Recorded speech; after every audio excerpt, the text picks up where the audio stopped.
Welcome, this is our Tuesday, March 15, 2016 edition of the Government News Brief.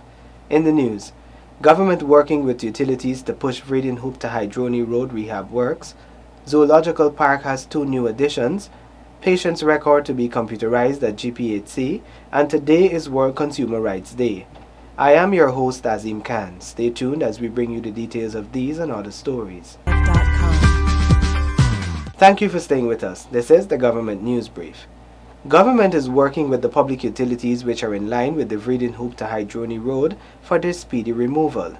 Details in this report. The project, funded by the Caribbean Development Bank, CDB, and the Government of Guyana, includes the widening of the West Coast Demerara corridor and the improving of road safety features. Roadwork began in the latter half of 2015 and is expected to last for 36 months. It is being executed under the $46.8 million West Coast Road Improvement Project. Approximately 30.5 kilometers is the total West Coast Road. They're working on the first 12 kilometers right now. The widening is being done, and we have GT&T working in terms of moving all the utilities. So hopefully we are a little behind schedule, but we're hoping to catch up once all goes well. The project was officially launched on March 20th, 2014. Spanning some 5 years, it also includes road safety sensitization components, which were carried out by the UK's Transport Research Laboratory Limited over the last 2 years. This component was focused on road safety education in schools. The West Coast Road Improvement Project forms part of government's ongoing program to modernize the local road infrastructure as well as the institutional framework supporting its management. Indigenous youths now have the opportunity to make a name for themselves and contribute to their community's upliftment. Here is how in this report. 49 youths from regions 1, 8, and 9 are currently building capacity in areas such as business administration, natural resources management, forestry, and agricultural science. This training is being done at the Bina Hill Institute in Region 9. We have some very enthused students. I could say this is since I've been here in 2012. This is about the more mature batch that I've seen, and I think it is, commendable to know that we have found like where we want to go. We are moving in that direction. I think for the first time in 3 years, I'm happy to really know that we're putting things in place to ensure that this institute has sustainability. It is the aim of the administration that the training provided will equip the youths with the necessary skills to earn a livelihood and develop their communities. For the first time, the institute is being funded by the state. Prior to this, funding was secured through various projects and the North Rupununi District Development Board. Students train at the institution for 2 years. They also receive hands-on experience at places such as Rewa and Surama Eco Lodges and regional institutions. Minister of Indigenous Peoples Affairs Sidney Alicock recently visited the institute and spoke to the students. It is an opportunity to be rounded, to be able to allow you to make a meaningful contribution in your various communities as young leaders, as young specialists in different areas. Development is coming, and we cannot, you are already feeling it, we cannot,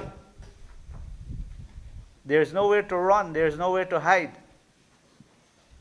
So we need to be prepared, and that is what this institution is all about. Bina Hill is located in close proximity to the Region 9 Administrative Center, Lethem.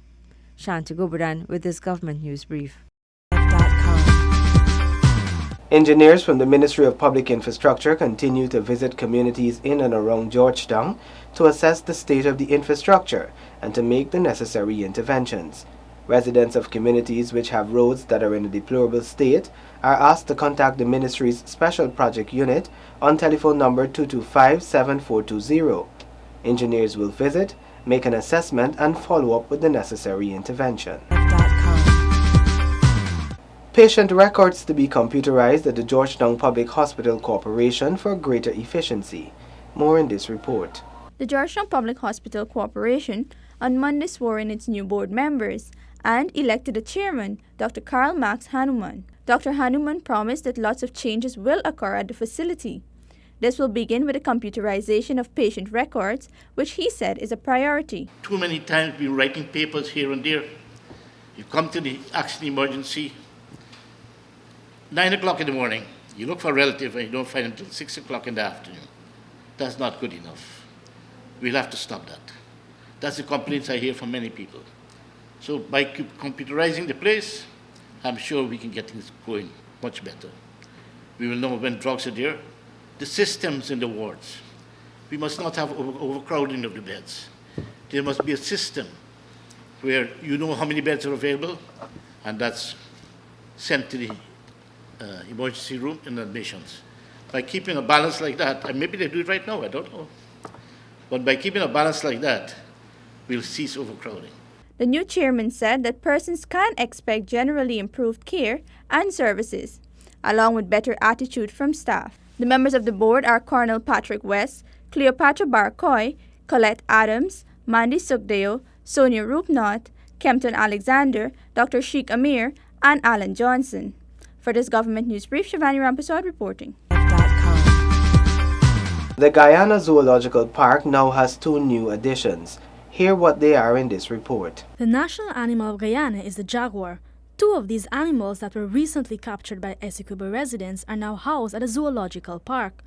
Minister of Natural Resources, Raphael Trotman, visited the zoo today to check on their well-being. Of course, they're still a bit traumatized, having been captured and brought from the interior to an urban setting with bars and people staring at them. So we were exploring the possibility of having the Jacksonville Zoo in Florida send some experts to give some treatment, and also even the possibility of relocating them to some other part of Guyana at a later stage. The minister commended the villagers for not killing the animals as a form of revenge for the loss of livestock.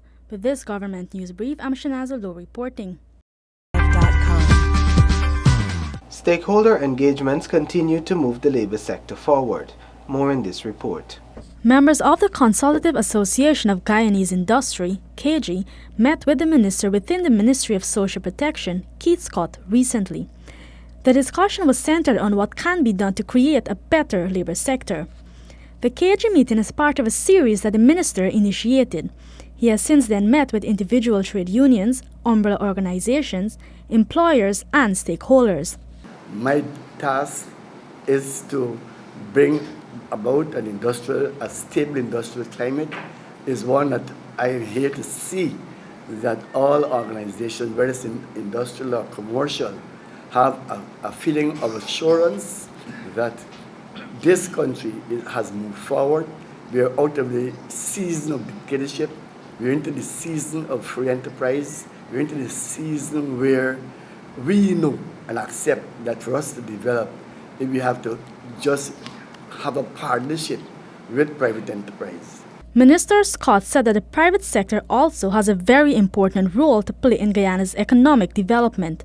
Government's role is also to facilitate the process and create the industrial environment for future investment. You can be assured that the government has no intention of exercising or trying to exercise any dominance as may have happened in the past. This time around, we know that unless we have that partnership, we will not be able to attract additional help. We are now embarking on a course where we are trying to attract foreign capital. Over the past 2 months, Minister Scott has been meeting with trade unions, employers, and other stakeholders in the labor sector. He recently had dialogue with the management of Qualfon and representatives of the Private Sector Commission. With this Government News Brief, I'm Shanaza Low reporting. We are pleased to advise you that the Government Information Agency will be hosting pictorial exhibitions at various locations under the theme, A Look Back at the Birth of a Nation. The exhibition is informative, educational, and a reflection of Guyana's independence era. If you are interested in having Gina's exhibition at your school or event, please contact us on telephone numbers 226-6715 or 225-4255. We are also seeking your assistance in compiling a documentary on Independence Day, May 26, 1966. To this end, we are asking those persons who were present at the event on May 26, 1966, to come forward and share their experience. You can give us a call on 225-3119. Guyana joins the rest of the world today in observing World Consumer Rights Day under the theme Antibiotics Off the Menu. An educational symposium discussing the theme was held today for members of the public as one of the activities to mark the day. Focus was on the dangers of antibiotic misuse in poultry and livestock. This has been another edition of the Government News Brief. You can find the Government News Brief along with all other GINA programs on our website. We are also on Facebook and YouTube. Thank you for watching.